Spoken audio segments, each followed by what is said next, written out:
Dalam video ini, saya akan menunjukkan cara melakukan permintaan pengiriman barang. Gulir ke bawah hingga Anda menemukan menu permintaan pengiriman barang, lalu tekan tombol yang tersedia untuk melanjutkan. Klik tombol tersebut untuk mulai mengajukan permintaan pengiriman. Pada halaman ini, Anda akan menemukan dua bagian utama, yaitu bagian Tools di sebelah kiri dan bagian List di sebelah kanan. Di bagian kiri, terdapat berbagai menu yang dapat Anda gunakan, antara lain Create, untuk membuat permintaan baru. Modify, untuk mengubah data permintaan yang sudah diinput oleh Anda. Delete, untuk menghapus data sekaligus membatalkan permintaan. Print, untuk mencetak formulir permintaan. Chat, untuk meninggalkan pesan kepada pengguna lain. Close, untuk menutup halaman ini. Bagian kanan akan menampilkan daftar permintaan yang telah dibuat. Anda dapat menggunakan fitur pencarian dan filter untuk mempersempit tampilan data sesuai kebutuhan. Filter ini mencakup menunggu proses, approval, reject, diproses, dan status lainnya, sehingga memudahkan Anda dalam menemukan permintaan yang spesifik. Selanjutnya Anda bisa lihat daftar permintaan. Ada informasi yang bisa Anda gunakan sebagai acuan untuk melakukan tracking pada proses permintaan ini. Seperti nama klien, detail permintaan barang, status layanan, seperti pada permintaan ini sedang menunggu diproses. Dan juga status orderan, seperti menunggu approval. Sudah di-approve. Sedang diproses oleh gudang. Order selesai. Kemudian ada informasi apakah permintaan Anda adalah permintaan konsinyasi atau beli putus. Selanjutnya saya akan menunjukkan cara membuat permintaan pengiriman baru.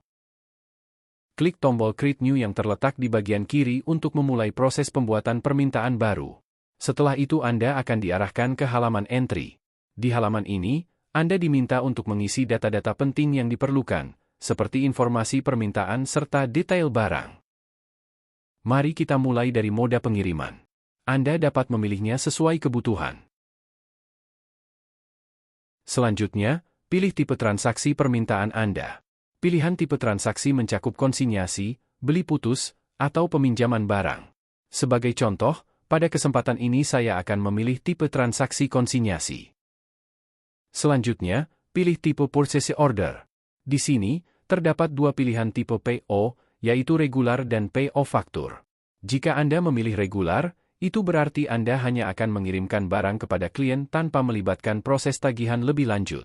Namun, jika Anda memilih PO faktur, artinya akan ada proses isi ulang atau refill barang, dan akan menerbitkan tagihan atau invoice sesuai dengan nilai PO. Selanjutnya, masukkan nomor PO pada kolom yang tersedia. Jika Anda tidak memiliki nomor PO, cukup isi kolom tersebut dengan tanda minus.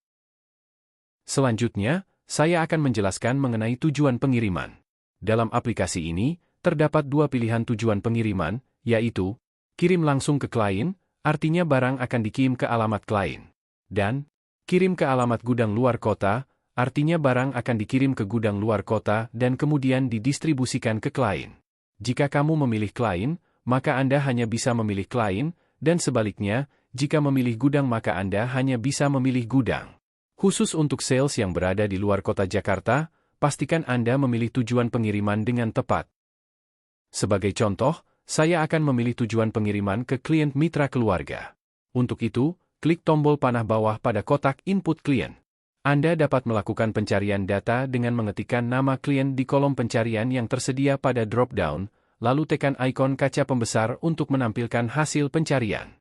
Setelah hasil pencarian muncul, pilih klien yang sesuai dengan tujuan pengiriman Anda dari daftar yang tersedia. Pastikan Anda memilih klien yang benar untuk menghindari kesalahan pengiriman. Isi kolom catatan dengan informasi tambahan yang diperlukan sebagai pengingat atau detail penting terkait permintaan ini. Catatan ini berguna untuk memberikan konteks atau instruksi khusus yang mungkin diperlukan selama proses pengiriman atau pengolahan permintaan. Selanjutnya, saya akan menunjukkan cara memilih barang yang akan dikirim. Di sini terdapat 3 tombol utama yang dapat Anda gunakan, yaitu tombol tambah barang, tombol edit barang, dan tombol hapus barang. Kita mulai dari tombol tambah barang. Klik tombol ini dan Anda akan dibawa ke halaman pencarian barang. Ketikkan nama barang yang ingin Anda cari, misalnya, Ares, pada kotak pencarian yang tersedia. Setelah itu, klik tombol kaca pembesar.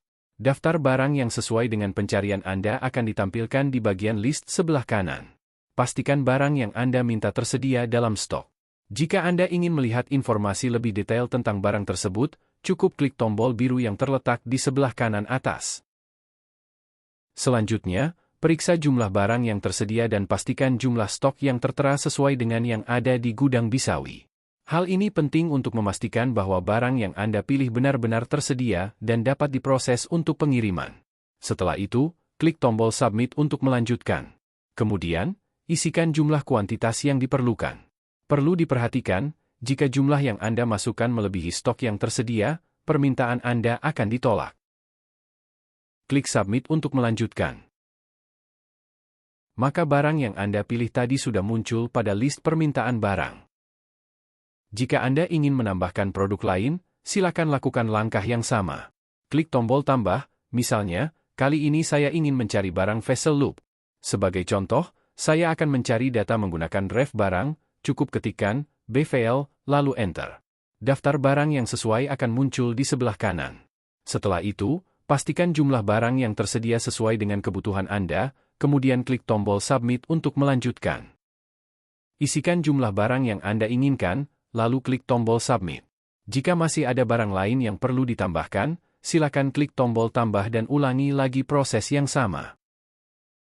Sekarang saya akan menunjukkan cara melakukan edit barang. Sebelum Anda klik tombol Edit, Anda harus memilih baris barang yang akan diedit.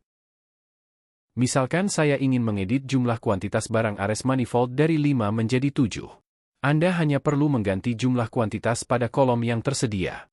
Saya ubah menjadi 7, kemudian klik tombol Submit untuk melanjutkan. Setelah itu, perubahan jumlah kuantitas akan tersimpan dan Anda bisa melanjutkan ke langkah berikutnya dalam proses permintaan pengiriman. Selanjutnya, saya akan menunjukkan cara menghapus barang dari daftar permintaan. Pertama-tama pastikan Anda memilih baris barang yang ingin dihapus. Kemudian klik ikon hapus. Setelah itu, barang tersebut akan hilang dari daftar permintaan.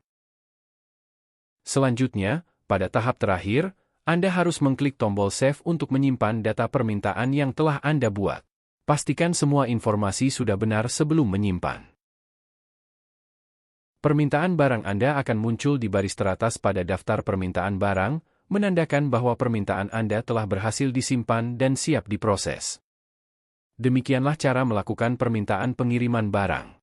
Dengan mengikuti langkah-langkah di atas, Anda dapat dengan mudah mengelola permintaan barang dan memastikan proses pengiriman berjalan dengan lancar.